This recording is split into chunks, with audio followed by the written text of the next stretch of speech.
94.3, 97.3 The Wolf. Good afternoon. I'm Beth, Christy, and I am joined in the studio. Very, very excited. We have Melissa Etheridge on the phone. And also in the studio is Kristen Cummings, who works. I'm lucky enough to work with her here in the building. And she is a super Melissa fan, the girl with the Melissa tattoos, and is just a huge, huge fan. So, Melissa, you're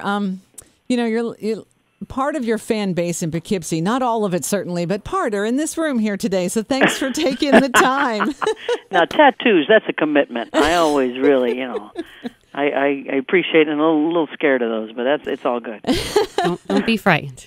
Don't be frightened. No, don't be frightened. So for those of you that may not know, just want to let you know, first off, I am very lucky to be talking with Melissa Etheridge, and don't think for a second I don't know that. But Melissa is going to be coming to town. You're going to be coming to the UPAC in Kingston with your full band and doing a show on December 16th at 8 o'clock, Merry Christmas, Baby. So we are very excited about this. Yeah, this is what I call my holiday tour, but in that I will be doing some holiday songs. We'll still be doing the hits and rocking and rolling and screaming and hollering, raising our fist with I'm the Only One. But, yeah. But I feel that this is some time that we need some inspiration, we need some lifting up. And the end of the year is when we kind of look around. It's when the nights get longer, and we have that sort of introspection. And so there's nothing like getting together with, people and being in a room of this sort of uplifting spirit. And that's what I want to bring. And that's what I love, because we definitely need some healing. We need a space that you can go and just be you and just remember to breathe. Yeah. And those kinds of things. Yeah. Yeah, I really do take that seriously, I think music is healing. Music is a place that, surpasses all the other sort of things that have to go through your brain. It goes straight to your heart, to your soul. So to come and celebrate live music, we don't have those sort of rituals in our society anymore. This is the closest we get to being able to stand up and, move around and scream and holler, It's good for you. I love it. It's funny because that was one of my questions. I always ask, if for those folks who have not ever been to a Melissa Etheridge show, what it's like. What can people expect? Well, it kind of depends on the audience, but, the Poughkeepsie area has rocked with me for many, many years. We know what we're doing, and they kind of know what to expect, so it kind of starts at a pretty intense level.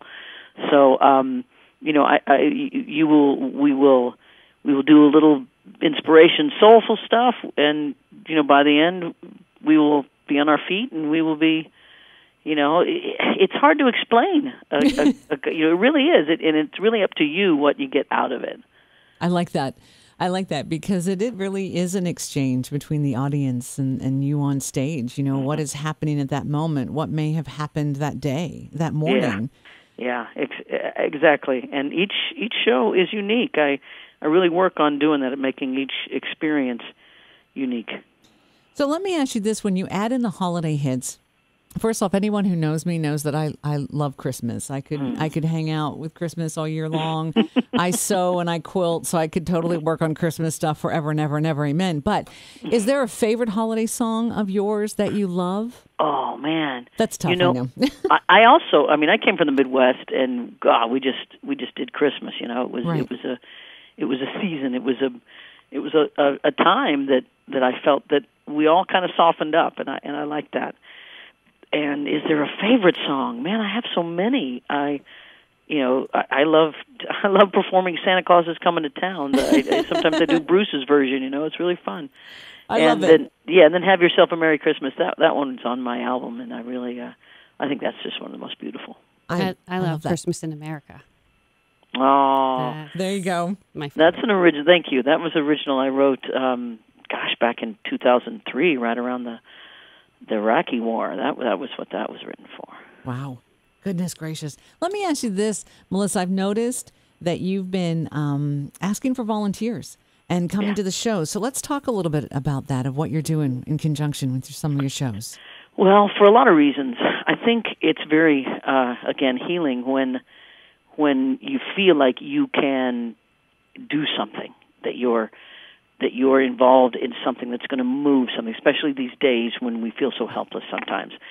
And Christmas, Toys for Tots, the Marines that do Toys for Tots have just been doing it forever, and they're so good at it. And what I love about it is it's connected on a local level. That you bring either an unwrapped toy for a child or anything, or just donations you can make right there when you come to the show. There'll be volunteers taking that. There's boxes, and they go to your local people in need, those that families that are struggling at Christmas time this year, and the Marines know just how to get that. And I just love hooking up with that and knowing that it helps on a local level. Yeah, I like that. That way you're touching folks in every town that you stop. Yeah. I love that. Speaking of where you're going to be stopping, am I correct in saying that this show at UPAC is the last one for the year, and then you actually get to take a break? Yeah, it's December 18th, right? Yeah. The 16th. Wait, the 16th is 16th. Yeah, 16th. Oh, I get home sooner than I thought. Okay, there you go. See? I'll be home the 17th. Yay. That works. That works. So let me ask you this. Not that we're asking you to give a scoop or anything like that, but it'd be okay if you did. But it would be okay if you did.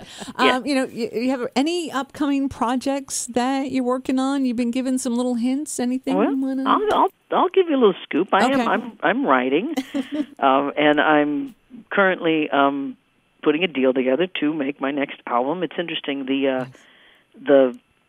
It's different now in the recorded industry. The recording industry, and different good. I think artists have a lot of they have more power, and so I'm creating that, and it's going to be. I've already started recording a little bit of it, and of course, again, these are very inspirational times, and I also want to be writing for what I hope and believe will be, coming true, in 6 months when this comes out, So, mm-hmm.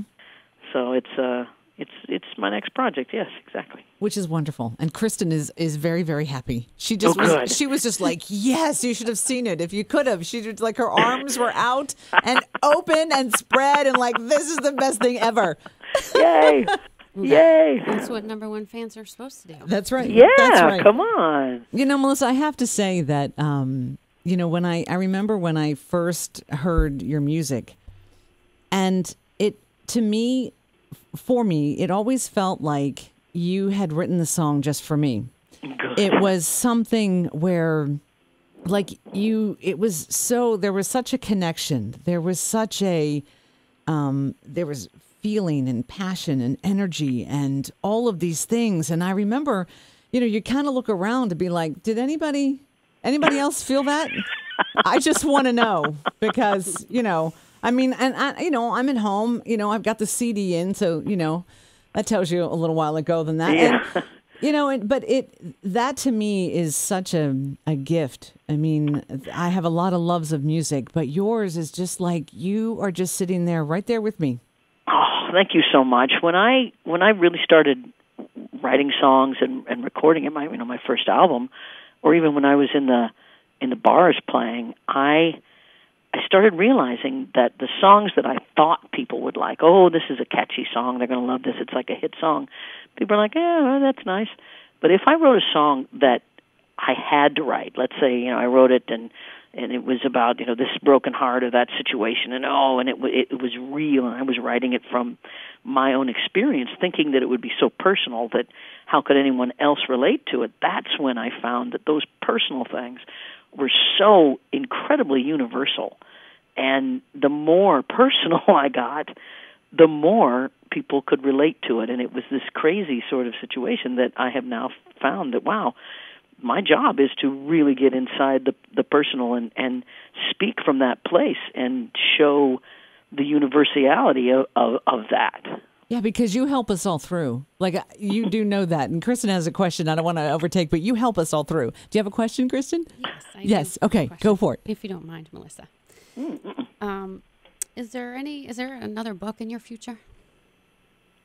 You know what? Yes, there is, because no, but that book only is like the first quarter of my life. And so much has happened since. It's funny that I was looking at it the other day. Someone had me sign it, and I sort of glanced through, and I went, "Oh my gosh, this is so already so outdated." I mean, there's so much more has happened. Do you mean The Truth Is? Yes. No, is there another book in your future? Will you write another? Oh, definitely. That's what I'm saying. Yes, Yeah, I have to. Yes, you do. What I need to do is sit down and give myself that time. It takes time to do that. Yes, I even came up with a title for you. Oh, did you? What is it? From There to Here. There you go. Okay.